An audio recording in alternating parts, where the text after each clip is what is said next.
Hi guys, and welcome back to another video. If you're new here, hi, my name is Hope. In today's video I want to share with you guys the culture shocks I have experienced in Korea so far.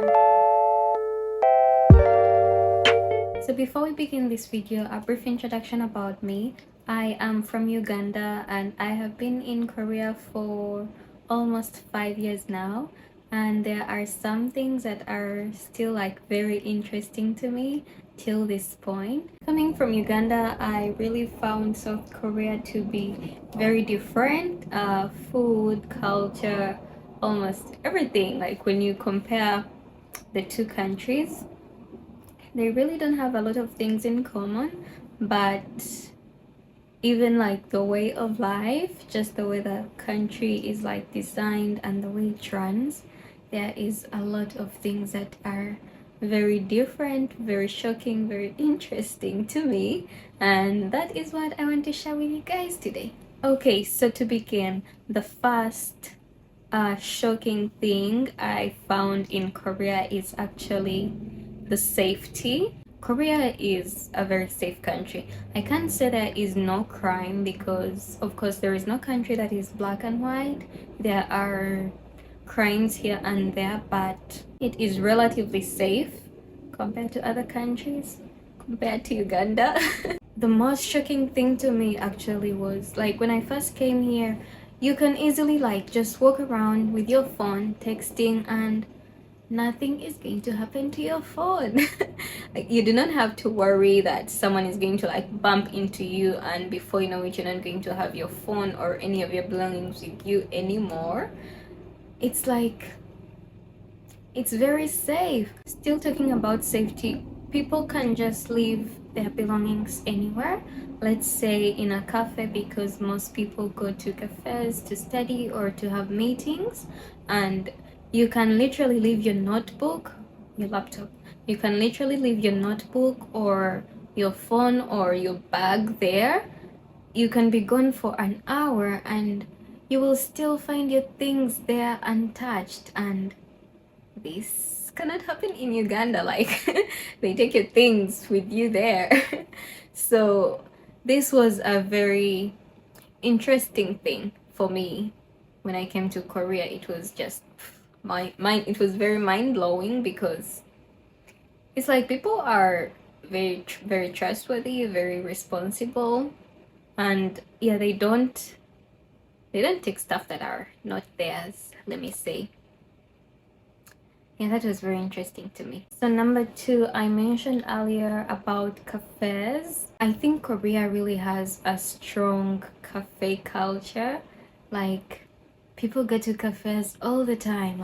It's this thing that is just part of their lives.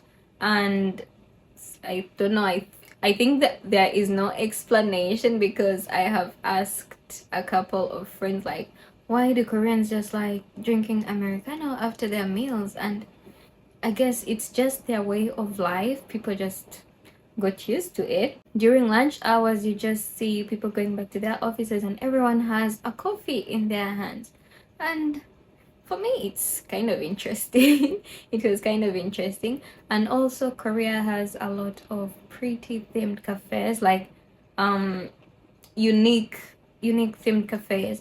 I think I've just been to 2 themed cafes. I'm not a very cafe person, but I've been to a poop themed cafe, which is everything is just poop themed. They have toilet bowls, they serve you food shaped poop, things like that. It's weird, but it's also very interesting because it's unique.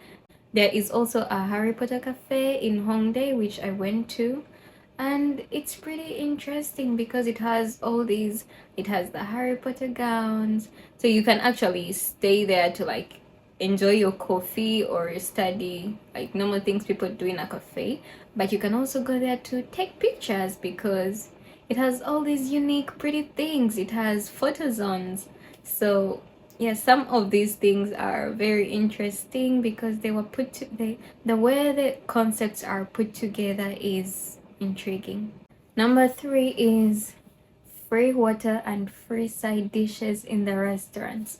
This is almost unimaginable in Uganda, like really. In Uganda, you have to buy your bottle of water. You have to buy your drink like separately, and there are no side dishes, of course. There are no side dishes in Uganda.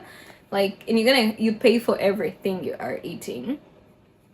So in Korea, actually, when you go to a restaurant, most times water is free. So they give you a bottle of water. Sometimes they don't give you bottles, then they have a water purifying machine inside the restaurant where you can just go serve yourself.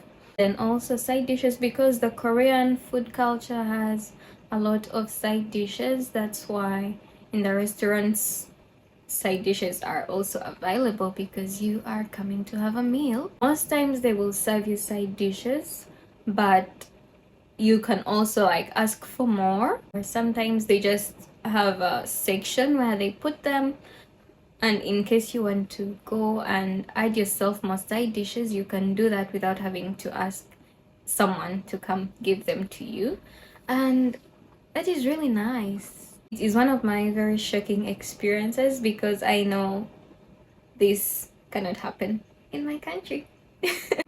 Number 4 is the convenience. I feel like the level of convenience in Korea is just on another level. In Korea, you can almost do everything with your smartphone.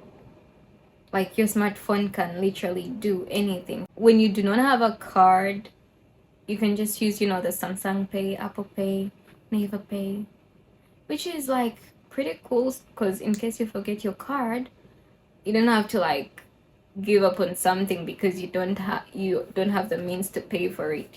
Recently, when I was looking for houses to rent, I literally just use an app, because it's like they have apps for everything.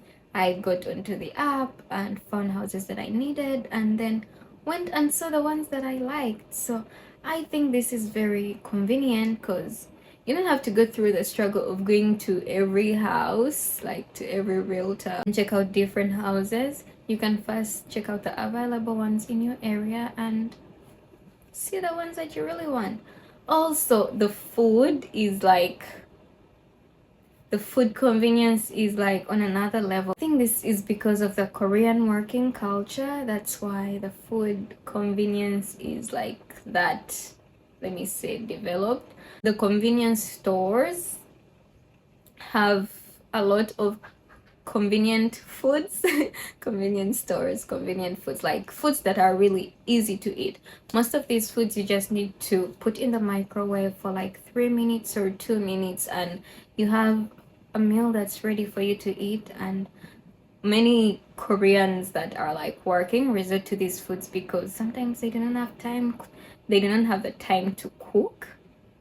Yeah, so these meals always come in handy.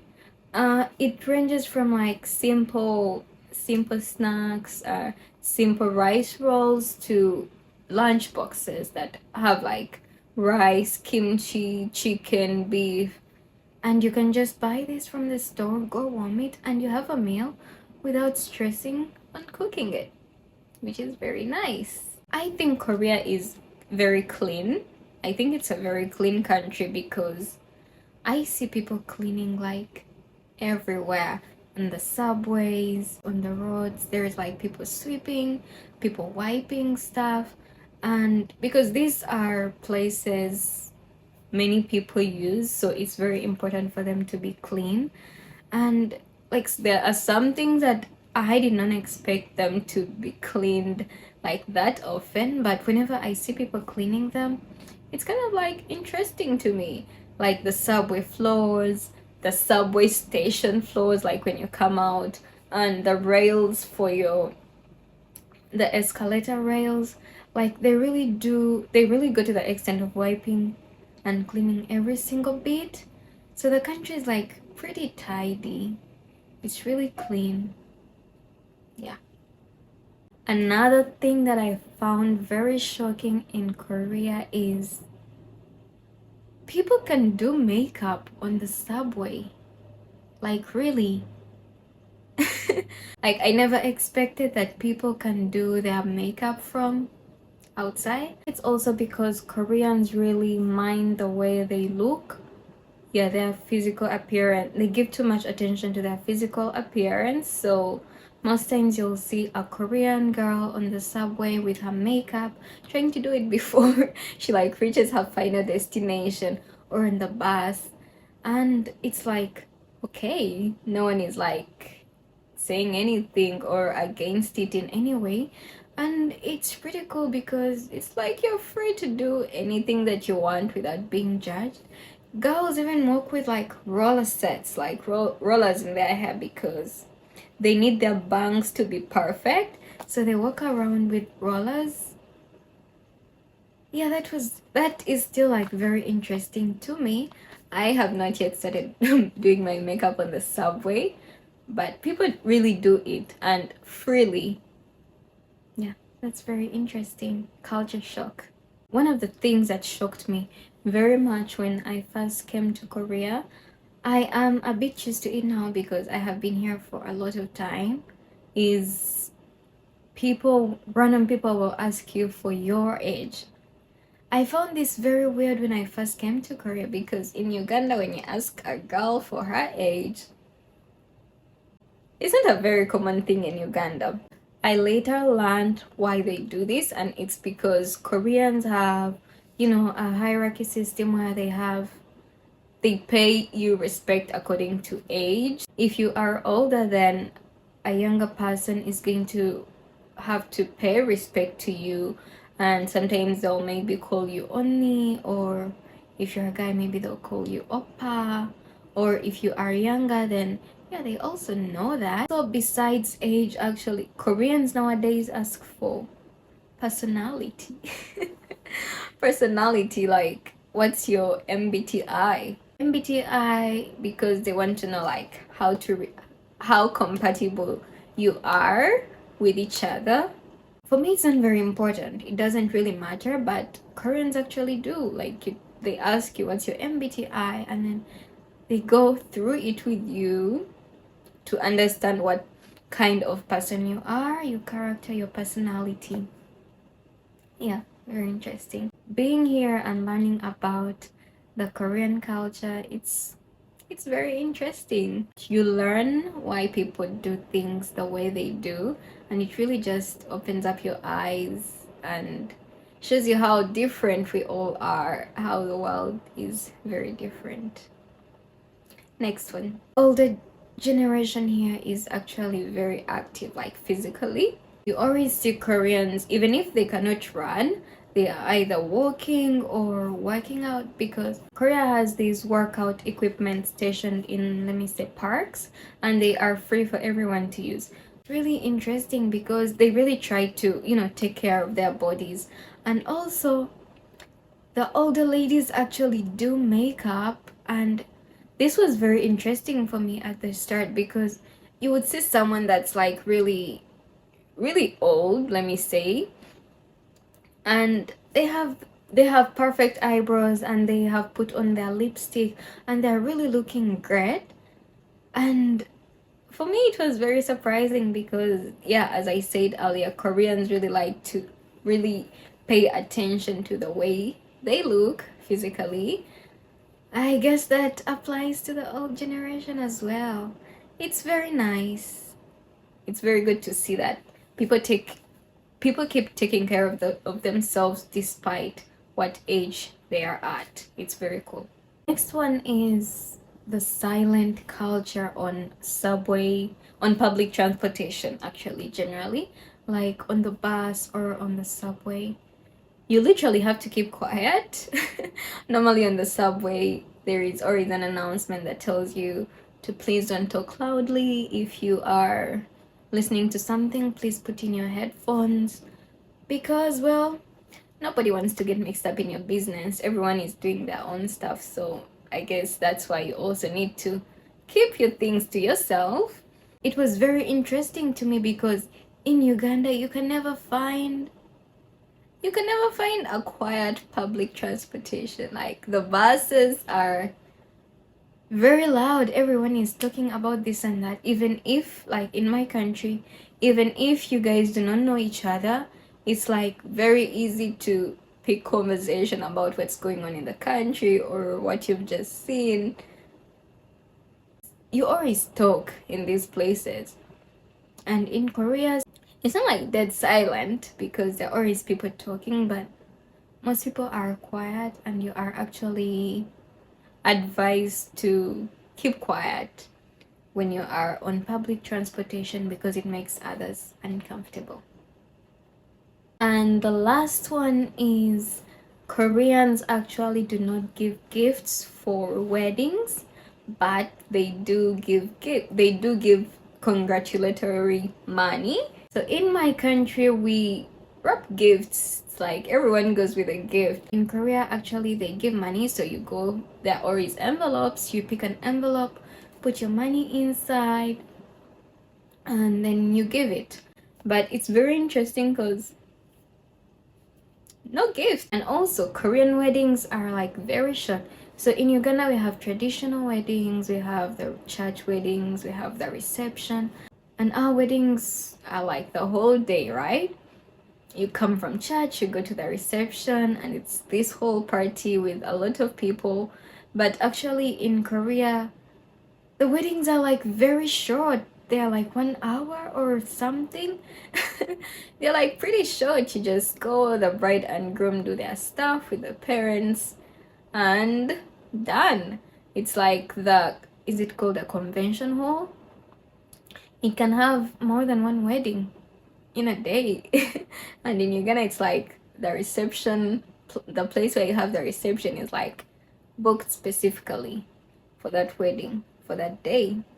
Yeah, so that was really also very shocking to me. Like, how can you have a wedding for like 1 hour? It's kind of good, but it's also, for me, it was very shocking, very interesting, because how does this even happen? I feel like weddings are supposed to take more time. But so these are some of the things I have really found very shocking in Korea so far. Of course, these are not the only things. There is always a little bit of this and that because it's a very different country. But yeah, these are some of the main things. Let me know which one you found very shocking. Which one could you have never imagined? And yeah, thank you so much for watching this video. Let me know if you like more videos learning about Korean culture and stuff, and I'll surely make more of these. Yeah, thank you so much for watching. I'll see you in the next video. Bye.